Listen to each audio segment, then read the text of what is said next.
Roman, I am curious as to how you see yourself right now, because I've sat with you before other WrestleManias and other big events, and it's hard to believe that your profile and your status could have grown bigger.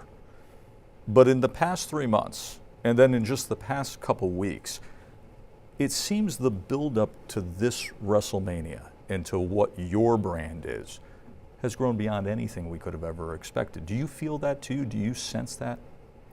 Well, I try to be aware of all this stuff so you can take in this information, you can take in this data and know where to go from it, know how to adjust, how to evolve. When you're involved in an annual product, this is episodic, this is every single week, 52 weeks a year, you have to constantly think about the new layers and what are these new things that we can do, or do we find a nice, not a pattern, but a nice sweet spot and condition them for a little while and then set them up for that big, that big reveal, whatever that layer is, whatever that new piece of information is. So I'm not surprised because we take a lot of pride in having that knowledge, following the information and how our fan base is reacting to us, and then go from there. You were thinking that way, though, at a time where others were just trying to survive in the business. Yeah. When sport, like you, in 2020, you're sitting back and you're saying, we can change this. Here's where this can go. How much pride do you take now when you reflect on the last 4 years when you get to a week like this and you see what it became? It's everything. I was asked a question yesterday about, coming up and wrestling in front of essentially no one, a small crowd. And I told Jimmy on the Tonight Show that I've wrestled in front of 2 people before, literally taking requests. What do you want to see? You're the only guy here, so you want a body slam or what? To take on the challenge of the Thunderdome, video screens very similar to this, a very Black Mirror feeling. You have to be different. You have to think outside the box. And one of the advantages I had was I was able to sit back and study the process. I wasn't working at that time at the beginning of COVID. I was at home just due to the process and trying to figure out what was going on. And I was able to, like a football player, study film.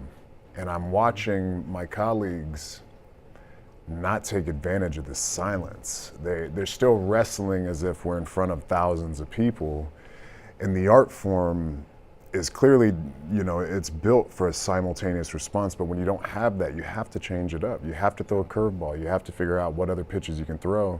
So I figured, why not bring the big screen? When it's my time to get, back in there, let's work on the nuances. Let's work on the tiny little details, because we don't have to cater to the ecosystem, the atmosphere that we create, because we never want to not showcase that. We always want to show the craziness that is the WWE universe. But if we don't have them, how do you stand out? And that's how I attacked it. And then it still lasts when you do have them. The tool still works. Paul Heyman was sitting in that seat earlier today, and he talked about this as well. And the subject turned to discussing this level of refinement that almost creates an intimacy, right? Sure. That the space in between is where you mine the gold a little bit. You've mastered that. You really have in recent years. Well, thank you. I don't want to say mastered, because then that means I probably have nothing to do next year. Well, so I want to keep working on it, and I want to keep evolving you it. Get better, but yeah, this is something that has benefited us. And then also trust in your team. I have the advantage of growing up with the Usos. Paul's known me longer than I've known myself. He's been with my family longer than I have.